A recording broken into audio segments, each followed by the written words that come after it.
नमस्कार दोस्तों, बहुत बहुत स्वागत करता हूं आप सभी का आपके अपने चैनल बीकॉम कॉर्नर के ऊपर। हम लोग बात कर रहे हैं इनकम टैक्स की, और इनकम टैक्स के अंदर लास्ट टाइम हम लोगों ने आपके सैलरी चैप्टर को कंटिन्यू किया था। मैं आपको बताता चलूं, सैलरी चैप्टर से जुड़ी हुई करीब करीब 16 क्लासेस 16 लेक्चर चैनल के ऊपर अपलोड हो चुकी हैं। आज का आखिरी क्लास रहेगा क्लास नंबर 17, और आज की क्लास के अंदर हम आपके सैलरी चैप्टर के लास्ट टॉपिक को अंडरस्टैंड करने वाले हैं, दैट इज द डिडक्शन। कितने तरीके के डिडक्शन होते हैं, डिडक्शन का क्या मीनिंग होता है, आपके इनकम टैक्स एक्ट के अंदर कौन कौन से प्रोविजन है जिनको आपको अंडरस्टैंड करना है, समझना है, मेमोराइज करना है, याद करना है, अपने जहन में उतारना है, और एग्जैक्टली वो जो आपको प्रोविजन प्रोवाइड किए गए हैं उन प्रोविजन का प्रैक्टिकल लाइफ के अंदर जो क्वेश्चन आपको प्रोवाइड किया जाता है उनके अंदर किस तरीके से इंप्लीमेंट करना है। इन तमाम मुद्दों पर मैं आज की क्लास में आप सभी के साथ चर्चा करने वाला हूं। उम्मीद करता हूं आप सभी मेरे साथ आखिरी तक जरूर जुड़े रहेंगे, और अगर आपको कंटेंट यूजफुल लगे तो इस वीडियो को लाइक करके अपने दोस्तों के साथ शेयर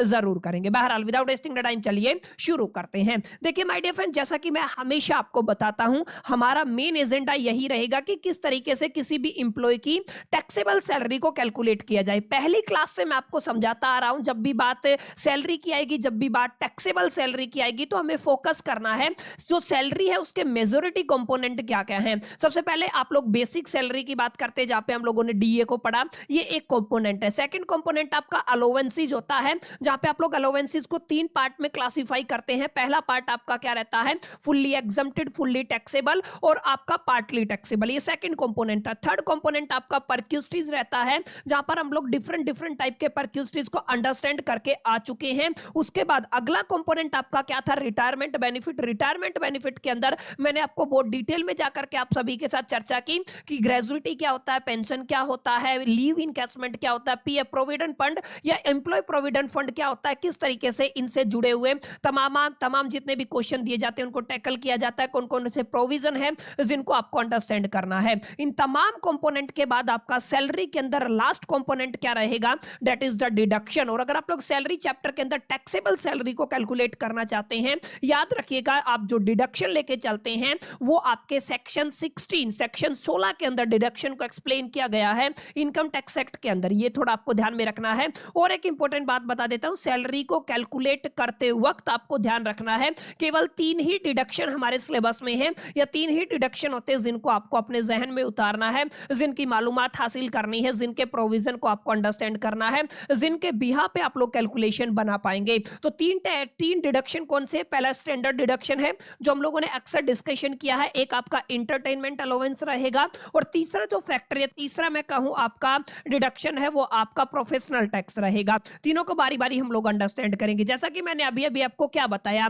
मैंने आपको बताया कि जब भी आप लोग माय डियर फ्रेंड डिडक्शन की बात करते हैं तो डिडक्शन आप लोगों को कहां पे पढ़ाया जाता है, डिडक्शन आपको सेक्शन 16 के अंदर पढ़ाया जाता है। ये आपको थोड़ा ध्यान में रखना है। सेक्शन 16 के अंदर अगर आप लोग देखेंगे, 16 फर्स्ट ए को पढ़ते हैं तो आपको एक तरीके का डिडक्शन देखने को मिलता है, 16 सेकंड को पढ़ते हैं तो आपको दूसरे तरीके का डिडक्शन देखने को मिलता है, 16 थर्ड को पढ़ते हैं तो तीसरे तरीके का डिडक्शन देखने को मिलता है। मैं साथ साथ आपको क्लैरिफाई करता चलूं, 16 फर्स्ट ए के अंदर अगर आप लोग पढ़ते हैं तो इसको हम लोग स्टैंडर्ड डिडक्शन कहते हैं, जो हम लोगों ने पहले भी अंडरस्टैंड किया है, पढ़ा है, क्लियर है।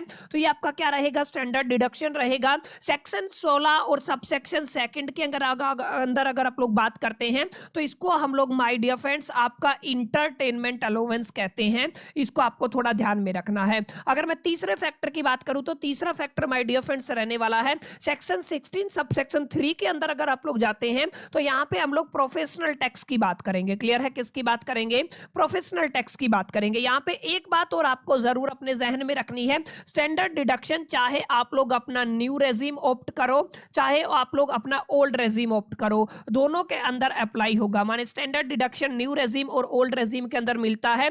लेकिन अगर आप लोग एंटरटेनमेंट अलाउंस की बात करते हैं या प्रोफेशनल टैक्स की बात करते हैं तो माय डियर फ्रेंड्स ये केवल और केवल आपको ओल्ड रेजिम के अंदर देखने को मिलेगा। क्लियर, ये आपको थोड़ा ध्यान में रखना है। दोनों के दोनों किसके अंदर अप्लाई होंगे, ओल्ड रेजिम के अंदर अप्लाई होंगे। क्लियर। ये एक बेसिक बात थी। तो यहां तक आई होप कि एजेंडा क्लियर रहा होगा। डिडक्शन की बात करेंगे तो तीन तरीके के डिडक्शन हो गए हैं। स्टैंडर्ड डिडक्शन हो गया है, इंटरटेनमेंट अलाउंस हो गया है और आपका प्रोफेशनल टैक्स हो गया है। स्टैंडर्ड डिडक्शन का मतलब ये है, चाहे आप लोग अपने टैक्स पे करने के लिए ओल्ड रेजिमे वाला मेथड ऑप्ट करें, चाहे आप लोग न्यू रेजिमे वाला मेथड ऑप्ट करें, एक स्ट्रेट फॉरवर्ड डिडक्शन आपकी ग्रोस सैलरी से, टोटल ग्रोस सैलरी से आपको दिया जाता है। आपकी टोटल ग्रोस सैलरी के अंदर से एक अमाउंट है जिसको आप लोग क्या कर देंगे, माइनस कर देंगे, सब्ट्रैक्ट कर देंगे। तो this is called the standard deduction. अगर आप लोग ध्यान से देखेंगे स्टैंडर्ड डिडक्शन कहां पे एक्सप्लेन किया है, 16 सेक्शन के अंदर फर्स्ट ए के अंदर आपको एक्सप्लेन किया गया है। एक ऐसा फ्लैट डिडक्शन होता है from the salary income available at the all salaried employed and the pensioner. ये थोड़ा आपको ध्यान में रखना है, क्लियर है। कोई टर्म्स एंड कंडीशन नहीं है। ओल्ड रेजिमे है तो भी आपका स्टैंडर्ड डिडक्शन लगेगा, न्यू रेजिमे है तो भी आपका स्टैंडर्ड डिडक्शन लगेगा। कोई टर्म्स एंड कंडीशन आपको ध्यान नहीं देना है, क्लियर। अमाउंट की बात करूं, अगर आप लोग ओल्ड रेजिमे से ऑप्ट करते हैं तो 50,000 रुपए आपको डिडक्शन मिलता है, और अगर आप लोग न्यू रेजिमे की बात करते हैं तो 75,000 रुपए आपको यहां पे स्टैंडर्ड डिडक्शन देखने को मिलता है। मैं फिर बता रहा हूं, जो भी इनकम टैक्स की क्लासेस यूट्यूब के ऊपर स्पेसिफिकली ग्रेजुएशन लेवल के लिए केवल ये इकलौता चैनल है जो असेसमेंट ईयर 2025-26 के लिए आपको ए टू जेड चीजें कवर करा रहा है, और जो अपडेटेड जो अमेंडमेंट हुए हैं, जो असेसमेंट ईयर 2025-26 है, उसको लेकर के हम लोग चल रहे हैं। तो जितने भी बच्चे अगर कोई और वीडियो देख के आए हैं तो डेफिनेट सी बात है वो असेसमेंट ईयर दूसरा होगा। अभी के सिलेबस के हिसाब से आपका यहाँ पे चेंज हो चुका है, अमाउंट इंक्रीज हो चुका है। न्यू रेजिमे के अंदर ये जो अमाउंट है स्टैंडर्ड डिडक्शन का वो 75,000 रुपए दिया गया है। अब यहाँ पे मैंने बताया यहाँ पे कोई प्रूफ की जरूरत नहीं है, ना तो आपको कोई बिल की जरूरत है, ना ही कोई प्रूफ की जरूरत है। आपने टैक्स पे करना है, ओल्ड रेजिमे है तो डायरेक्ट ग्रोस टोटल सैलरी के अंदर से 50,000 घटा देंगे डिडक्शन स्टैंडर्ड डिडक्शन के नाम से, और अगर आपका न्यू रेजिमे है तो कितना घटा देंगे, 75,000 घटा देंगे, दैट्स इट। इसके अलावा आपको कुछ और करने की जरूरत नहीं है। कोई बहुत बेसिक एग्जांपल से आप लोग समझ सकते हैं। मान लीजिए मैं बेसिक पे की बात करता हूं या बेसिक सैलरी की बात करता हूं। लेट अस से मेरे पास दो तीन ही कंपोनेंट है, मेरी ये बेसिक सैलरी है, कोई भी अमाउंट है, ठीक है ना। मैं मान लेता हूं मेरा डीए भी दिया हुआ है, ये भी कोई अमाउंट है, क्लियर है।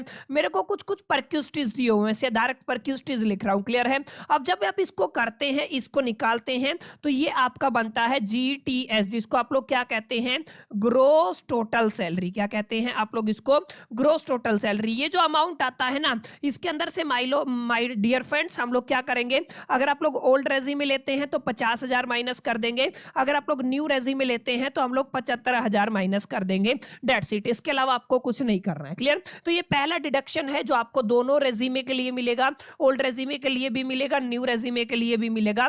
आपको थोड़ा ख्याल में रखना है। उम्मीद करता हूं पहला जो आपका डिडक्शन है वो क्लियर रहा होगा, आपकी खोपड़ी चोपड़ी तमाम जगह पे ये आपका मेमोराइज हो चुका होगा, क्लियर है। चलिए थोड़ा आगे चलते हैं, आई होप कितनी बातें समझ में आई होंगी। स्टैंडर्ड डिडक्शन के अंदर कोई डेफिनेशन आपको देखने को नहीं मिली, स्ट्रेट ये आपका फ्लैट डिडक्शन रहता है। वहीं अगर आप लोग माय डियर फ्रेंड्स आप बात करते हैं कौन से, एंटरटेनमेंट अलाउंस की। अब एंटरटेनमेंट अलाउंस का मतलब क्या होता है, देखिए अक्सर बड़े शोरूम के अंदर जब भी कोई भी कस्टमर जाता है, जस्ट लाइक मान लीजिए मैं कार खरीदना चाहता हूं और स्पेसिफिकली मान लीजिए मर्सिडीज का कार है, रेंज रोवर है, बीएमडब्ल्यू है, जो भी मेरा फेवरेट कार है, आप चाहिए थोड़ी ठीक ठाक सी कार अगर आप लोग खरीदना चाहते हैं, और जब भी आप लोग शोरूम के अंदर जाते हैं तो ऑब्वियस सी बात है वहां पे जो मैनेजर होता है वो आपकी आओ भगत करता है। उस आओ भगत के चक्कर में वो आपके ऊपर पैसा भी खर्च करता है, ऑब्वियस सी बात है। आपको चाय पिलाएगा, कुछ कुछ में तो आपको समोसा वमोसा नाश्ता वास्ता भी करवाया जाता है। तो ये जो अमाउंट है ना, ये मैनेजर अपनी पॉकेट से थोड़ी ना देगा, ऑब्वियस सी बात है।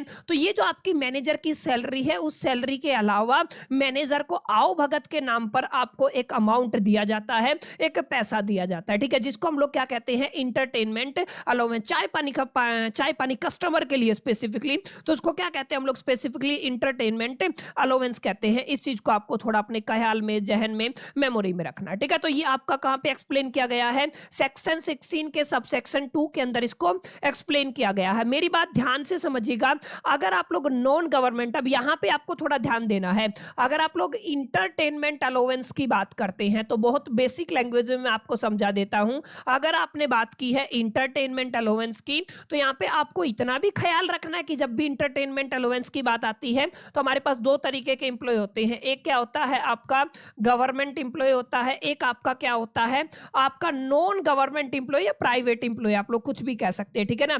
अगर आपका नॉन गवर्नमेंट एम्प्लॉय है तो आपको थोड़ा ध्यान में देना है आपको क्या करना है जब भी आप लोग यहाँ पे करेंगे इंटरटेनमेंट अलाउंस की, तो यहाँ पे नॉन गवर्नमेंट के केस में यहाँ पे देखिए not available to the non government employ, ये जो आपका है यहाँ पे आपको कोई एंटरटेनमेंट डिडक्शन देखने की जरूरत नहीं, यहाँ पे कोई डिडक्शन देखने को नहीं मिलेगा, माने पूरा का पूरा क्या रहेगा, टैक्सेबल रहेगा। क्या रहेगा, ये आपका जो अमाउंट आपके पास है वो कैसा रहेगा, फुल्ली टैक्सेबल रहेगा। क्लियर, ये थोड़ा आपको ध्यान में देना है। लेकिन अगर आप लोग गवर्नमेंट एम्प्लॉय है तो हम लोग तीन फैक्टर चेक करेंगे। तीन फैक्टर कौन से है, एक तो हमारी मैक्सिमम लिमिट होती है जो 5,000 रुपए की दी गई है, ठीक है। सेकंड हम लोग क्या चेक करने वाले हैं, आपकी जो सैलरी है उसका 20%, यानी कि आप लोग क्या कहेंगे 20% ऑफ सैलरी ले लिया है सर। और तीसरा क्या रहेगा, आपको एक्चुअल कितना रिसीव हुआ है। क्लियर, आप लोग क्या कहेंगे, एक्चुअल कितना रिसीव हुआ है। तो इन तीन कंपोनेंट को आपको कैलकुलेट करना है। ये तीन कंपोनेंट कैलकुलेट करते हैं, इन तीनों कंपोनेंट के अंदर से आपका जो लोअर ऑफ रहेगा, क्लियर क्या रहेगा, आपका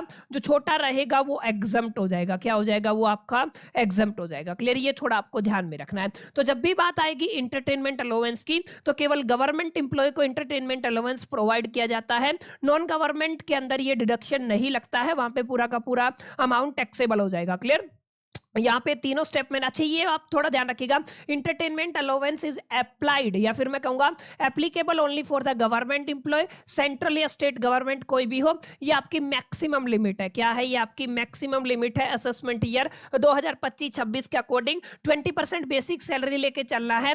अलाउंस और परक्यूस्टीज को जहां पे इंक्लूड नहीं करना है। एक्चुअल में कितना इंटरटेनमेंट अलाउंस रिसीव हुआ है, इन तीनों फैक्टर के अंदर से हमें लिस्ट वैल्यू उठानी है, लोअर ऑफ उठाना है, आपको आंसर मिल जाएगा। क्लियर, तो दो तरीके के डिडक्शन है, कोई रॉकेट साइंस नहीं है। अगर आप लोग हमारा रेगुलर कंटेंट कंज्यूम करते हैं तो माय डियर फ्रेंड्स आप लोगों को ये मक्खन चीजें लग रही होंगी, बहुत आसानी से समझ में भी आ रही होंगी, ऐसी बात नहीं है। क्लियर, और आप आई होप कि इतनी बातें समझने के बाद अब तीसरा जो आपका अलाउंस रहता है ना या डिडक्शन रहता है, that is a professional tax, जिसको आप लोग क्या कहते हैं, प्रोफेशनल टैक्स कहते हैं। इसका एक दूसरा नाम है टैक्स ऑन एम्प्लॉयमेंट। सेक्शन 16 के सबसेक्शन 3 के अंदर इसको एक्सप्लेन किया गया है। और ये इकलौता ऐसा टैक्स है जो कौन अप्लाई करता है, ये आपका स्टेट गवर्नमेंट अप्लाई करता है। जैसे हरियाणा गवर्नमेंट, हरियाणा स्टेट हो गया, महाराष्ट्र की बात कर लीजिए, कर्नाटका की बात कर लीजिए, वेस्ट बंगाल की बात कर लीजिए, कोई भी स्टेट आपका जो टैक्स इंप्लीमेंट करता है, जो डिडक्शन इंप्लीमेंट करता है, that is a professional tax. ठीक है, मैक्सिमम लिमिट आपकी 2,500 रखी गई है हिंदुस्तान के कॉन्स्टिट्यूशन के हिसाब से। ये पॉइंट इतना ज्यादा रेलिवेंट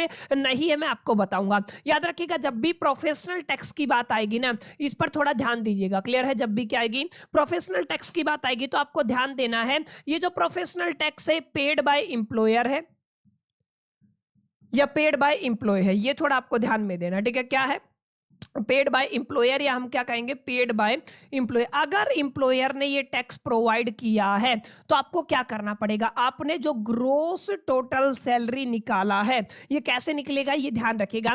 जैसे मान लीजिए आपका क्या हो जाएगा, आपका बेसिक सैलरी है, मैं यहाँ पे लिख देता हूँ। ठीक है, ये क्या आ गया, आपका बेसिक सैलरी आ गया।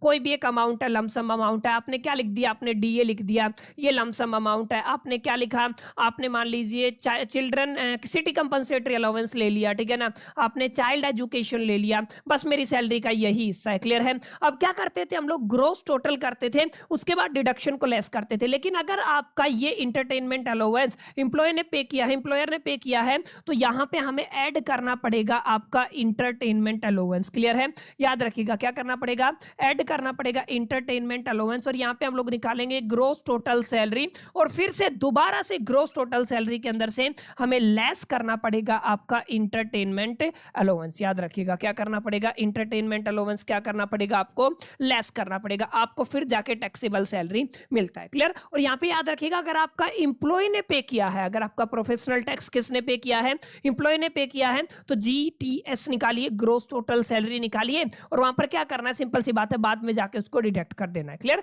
तो बहुत बेसिक सी बात है माय डियर फ्रेंड्स, उम्मीद करता हूं आपको समझ में आई होंगी, यहां तक क्लैरिटी मिला होगा। तो छोटा सा टॉपिक था डिडक्शन से संबंधित, आपको क्लैरिटी मिला होगा। गिरीश सहोजा का एक न्यूमेरिकल लेते हैं ताकि हमें बेटर वे में समझ में आ सके। देखिए क्वेश्चन क्या कहता है, x furnish of the following particulars of the remuneration of the previous year 2024-25 from the R company limited where the employees है। बेसिक सैलरी दिया हुआ है 17,700, डियरेंस अलाउंस दिया हुआ है 2,000 रुपया प्रति महीना, चिल्ड्रन एजुकेशन दिया हुआ है 250 रुपया प्रति महीना, इंटरटेनमेंट अलाउंस 250 रुपया प्रति महीना दिया हुआ है, और उसके बाद 1.6 लीटर से कम की कैपेसिटी का कार भी है। तो कार वाला परक्यूस्टिज मैंने पढ़ाया था, क्लियर है। और मैं मान लेता हूं ये जो आपका परक्यूस्टिज है किसने प्रोवाइड किया है, एम्प्लॉयर ने प्रोवाइड किया है। अच्छा, प्रोफेशनल टैक्स कितना पे किया जा रहा है, 1200 रुपए, और किसने पे किया है, आपका स्टेट गवर्नमेंट ने पे किया है, ठीक है। आपको क्या करना है, 2025-26 के असेसमेंट ईयर के लिए ओल्ड रेज्यूमे के अकॉर्डिंग और न्यू रेज्यूमे के अकॉर्डिंग आपको टैक्सेबल सैलरी कैलकुलेट करनी है। देखिए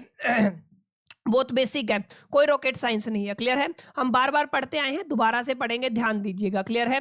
अभी भी हम लोगों ने इसको थोड़ा सा डिटेल में जाकर मैं चर्चा की थी, अभी मैं फटाफट से इसका फॉर्मेट बना देता हूं ताकि आपको बेटर वे में क्लैरिटी मिल सके, क्लियर है। ये चीजें आप लोग बार बार करते हुए हम लोगों ने बड़े सारे क्वेश्चन प्रैक्टिस किए हैं जो इसी फॉर्मेट पर बेस्ड थे। तो यहाँ पे क्या क्या लिखते हैं, कंप्यूटेशन वगैरह आप लोग लिख लीजिएगा, यहाँ पे आप लोग अमाउंट लिख दीजिएगा, और यहाँ पे आप लोग क्या लिख दीजिएगा, यहाँ पे आप लोग पर्टिकुलर्स लिख दीजिएगा। मैं कोई ज्यादा यहाँ पे लंबा चौड़ा नहीं लिखूंगा, आप लोग जरूर लिख लीजिएगा, ठीक है। क्वेश्चन कैसे सोल्व करना, आपको दिया हुआ है बेसिक सैलरी, क्या दिया हुआ है आपको, बेसिक सैलरी। अगर आप लोग ध्यान से देखेंगे, अच्छा मैं यहाँ पे ओल्ड रेज्यूमे और न्यू रेज्यूमे दोनों कॉन्सेप्ट ले लेता हूं ताकि हम लोग दोनों को सोल्व कर पाए, ठीक है ना। तो यहाँ पे मैं क्या करता हूं, दोनों का लिख देता हूं, एक में ओल्ड है और एक में क्या है आपका न्यू है। तो यहाँ पे क्या लिख देंगे, हम लोग ओल्ड रेज्यूमे की बात कर लेते हैं, यहाँ पे हम लोग न्यू की, दोनों को साथ ही कर लेते हैं। बेसिक सैलरी कितना है, बेसिक सैलरी है 17,700, मल्टीप्लाई में 12 महीने का निकालना है तो 12 से मल्टीप्लाई कर देंगे, ठीक है। अगर आप लोग देखेंगे इसको 17,700 को अगर मेरे को क्या करना है, मेरे को 17,700 लेके चलना है, मल्टीप्लाई करना है 12 से, तो ये बनता है 2,12,400। दोनों के केस में सेम बनेगा, 2,12,400। यहाँ पे भी क्या बनेगा, 2,12,400। ओके, यहाँ तक समझ में आया, ठीक है। उसके बाद आपको डीए दिया हुआ है, 2,000 रुपया एक महीने का दिया है, 12 से मल्टीप्लाई करना है तो 24,000 हो जाएगा, क्लियर। 24,000 हो गया है, यहाँ पे भी कितना हो गया है आपका 24,000 डीए हो गया है। तीसरा फैक्टर क्या है, चिल्ड्रन एजुकेशन अलाउंस, तो डायरेक्ट CHILD लिख देता हूं। अब आपको डिडक्शन भी मिलता है, देखिए कितना दिया गया है, 250 रुपए दिया गया है। अगर आप लोग 250 250 को अगर आप लोग 12 से मल्टीप्लाई करते हैं 3,000 मिलता है, तो कितना आ गया आपका 3,000 मिल गया है। माइनस में अगर आप लोग देखिए 3,000 तो आपको यहाँ पे चिल्ड्रन एजुकेशन मिल गया है, ठीक है ना। अगर आप लोग ओल्ड रेज्यूमे की बात करते हैं तो यहाँ पे 100 रुपया एक बच्चे के लिए 12 महीने तक मिलेगा, तो कितना डिडक्शन हो जाएगा, 1200। बहुत डिटेल में पढ़ा चुका हूं, तो कितना बन जाएगा आपका 1,800 बन जाएगा, क्लियर। उसके बाद क्या है आपका इंटरटेनमेंट अलाउंस, तो क्या लिख देंगे यहाँ पे आपका इंटरटेनमेंट अलाउंस, क्लियर। हम लोग क्या लिखने वाले हैं यहाँ पे आपका इंटरटेनमेंट अलाउंस कितना है, 250 है, तो मल्टीप्लाई करेंगे 12 से तो कितना हो जाएगा आपका, वही आपका 3,000 हो जाएगा। तो यहाँ पे भी कितना आ जाएगा 3,000, यहाँ पे भी कितना आ जाएगा 3,000, क्लियर है। अब यहाँ पे आप ध्यान से देखेंगे तो एक इंपॉर्टेंट फैक्टर, इंटरटेनमेंट अलाउंस को यहाँ पे हमें क्या करना पड़ेगा, ऐड करना पड़ेगा। यहाँ पे अगर आप लोग देखेंगे तो कार का भी जिक्र है, एक बार इंटरटेनमेंट अलाउंस को यहाँ से हटा देते हैं, यहाँ से हम लोग क्या करते हैं, इंटरटेनमेंट अलाउंस को क्या कर देते हैं, हटा देते हैं। अगर आप लोग इसको लिखना चाहे तो लिख सकते हैं, कोई नहीं। अगर आप लोगों ने लिख ही दिया, चलिए 3,000 लिख दिया है तो कोई चक्कर नहीं है। ये क्या हो गया आपका इंटरटेनमेंट अलाउंस हो गया है। अब यहाँ पे देखिएगा, यहाँ पे कार रखा हुआ है 1.6 लीटर से या फिर 1600 सीसी से कम का कैपेसिटी है, तो याद कीजिए कौन सा प्रोविजन लगाएंगे, आप लोग लगाएंगे यहाँ पे 1,800 वाला प्रोविजन, माने 1,800 रुपए हर महीने का आपको मिलेगा। यानी कि आप लोग क्या लिखेंगे, यहाँ पे कार लिख देता हूं, 1,800 का कैलकुलेशन अगर आप लोग 12 के साथ करते हैं तो बताइए, अगर आप लोग 1,800 को मल्टीप्लाई करते हैं कितने से, 12 से, तो माय डियर फ्रेंड्स आपको कितना मिलता है, आपको मिलता है 21,600। तो यहाँ पे कितना आ जाएगा, 21,600 आ जाएगा दोनों केस में, क्लियर। तो कितना आ गया आपका 21,600, बस इतना ही दिया हुआ है। अब क्या करना है, ग्रोस टोटल सैलरी निकाल लेंगे। ग्रोस टोटल सैलरी कैसे निकालते हैं, सबको क्या कर देंगे, ऐड कर देंगे, क्लियर है। अगर आप लोग करते हैं तो मेरे सामने आंसर है, मैं बता देता हूं, 2,62,800, 2,64,000, ठीक है। तो कितना आएगा 2,62,800 और कितना आया आपका 2,64,000, क्लियर है। 800 ये ना, एक बार क्रॉस वेरीफाई जरूर कर लीजिएगा, कितना है 2,62,800 और दूसरा कितना है 2,64,000, क्लियर है। अब इसके अंदर से ये जो आपका GTS है, ध्यान रखिएगा, मैं यहाँ पे लिख रहा हूँ GTS ग्रोस टोटल सैलरी है, ओल्ड के अकॉर्डिंग कितना आया है 2,62,800 और दूसरे के अकॉर्डिंग कितना आया है आपका 2,64,000 आया है, क्लियर। यहाँ पे हम लोग लिख देंगे, आप समझिएगा मेरी बात को। यहाँ पे हम लोगों को लेस करना है, सबसे पहले क्या लेस करना है, सबसे पहले हम लोग स्टैंडर्ड डिडक्शन हटाएंगे, ठीक है। क्या करेंगे, स्टैंडर्ड डिडक्शन कितना होगा, यहाँ पे हम लोग 50,000 माइनस कर देंगे, तो यहाँ पे कितना हो जाएगा 50,000 माइनस होएगा, यहाँ पे कितना होगा आपका 75,000 माइनस होएगा। अगर आप लोग ध्यान से देखते हैं 50,000 माइनस करते हैं और कितना करते हैं 75,000 माइनस करते हैं। उसके बाद आप लोग क्या करेंगे, इंटरटेनमेंट अलाउंस अलाउंस, क्या करेंगे, इंटरटेनमेंट अलाउंस को आपको माइनस करना। क्या बताया था इंटरटेनमेंट अलाउंस के केस में कि इंटरटेनमेंट अलाउंस केवल और केवल गवर्नमेंट इंप्लॉय के यहाँ पे काम करता है, तो यहाँ पे क्या हो जाएगा, एक खाली हो जाएगा, इंटरटेनमेंट अलाउंस यहाँ पे नहीं लगेगा। क्लियर है। प्रोफेशनल टैक्स कितना है ये थोड़ा ध्यान दीजिएगा। प्रोफेशनल टैक्स 1200 रुपए पे किया गया है, ठीक है, तो यहाँ पे इसको भी माइनस करना पड़ेगा। आप लोग क्या करेंगे, लेस कर देंगे प्रोफेशनल टैक्स को, ठीक है, कितना है आपका 1200 यहाँ पे है, और यहाँ पे भी कितना हो जाएगा आपका 1200। अगर आप लोग यहाँ से निकालते हैं तो यहाँ पे आपको जो टोटल अमाउंट मिलेगा, यहाँ पे भी आपको एक टोटल अमाउंट मिलेगा, वो आ जाएगा टैक्सेबल सैलरी। क्लियर, क्या आ जाएगा आपका my dear friends, taxable salary. तो इस तरीके से माय डियर फ्रेंड्स आप लोग बिल्कुल आसान तरीके से क्या कर सकते हैं, कैलकुलेशन कर सकते हैं। दोनों का आंसर मेरे को बताइएगा। टैक्सेबल कितना आता है, मैं लिख देता हूं यहाँ पे, आपका 2,11,600 आएगा। ओल्ड में कितना आएगा, 2,11,600 आएगा। और यहाँ पे कितना आएगा, अगर आप लोग न्यू की बात करते हैं तो 1,89,000 आएगा। कितना आएगा, 89,000। क्लियर है, ये थोड़ा ध्यान में रखना है। तो इस तरीके के सवालात हैं। इसमें क्या होगा, इसके एक पार्ट है इनकी 4.46 के अंदर एक सवाल और दिया गया है। यहाँ पे माना गया है कि ये जो 1200 रुपए है ना, अब की बार इंप्लॉयर ने पे किया। किसने पे किया है, इंप्लॉयर ने पे किया है, या फिर इंप्लॉय ने पे किया। इंप्लॉय ने पे किया तो इंटरटेनमेंट अलाउंस को लिखने की यहाँ पे जरूरत है नहीं। क्लियर, तो ये बहुत बेसिक से रूल थे, इनको आप याद कर लीजिएगा, प्रोविजन को याद कर लीजिएगा, इनसे अक्सर सवाल आता है। इन तमाम चीजों को अगर आप लोग मेमोराइज करते हैं तो जब हम सैलरी के पूरे क्वेश्चन करेंगे, जो 18 नंबर के सवाल आते हैं आपके एग्जामिनेशन के अंदर, तो उसमें आपको बहुत ज्यादा सहूलियत होगी। तो जितनी भी चीजें सैलरी चैप्टर के अंदर हम लोगों ने अपनी 17 क्लासेस की हेल्प से, देखिए पूरे यूट्यूब के ऊपर ऑन टाइम असेसमेंट ईयर 2025-26 को लेकर के और आपके ग्रेजुएशन ओरिएंटेड जो क्लासेज है किसी ने प्रोवाइड नहीं की है। एक चैप्टर को पढ़ाने में मेरे को करीब 17 क्लासेस लग गई है, और ये सिलसिला खत्म नहीं हुआ है। अभी हम लोग आने वाले वक्त के अंदर आपके पीवाई क्यूज को भी प्रैक्टिस करेंगे, आपके गिरी सहोजा वाली न्यूमेरिकल्स को भी प्रैक्टिस करेंगे, यानी कि आपको बहुत सारा प्रीमियम कंटेंट मिलने वाला है। तो यार इसी मेहनत के लिए आप लोग एक बार वीडियो को लाइक करके, चैनल को सब्सक्राइब करके, बेल आइकन को जरूर प्रेस कर दीजिएगा। चलिए इस पार्ट में इतना ही, मिलते हैं अगले पार्ट के अंदर। जब तक के लिए मैं तो सोल दी बात, कीप लर्निंग।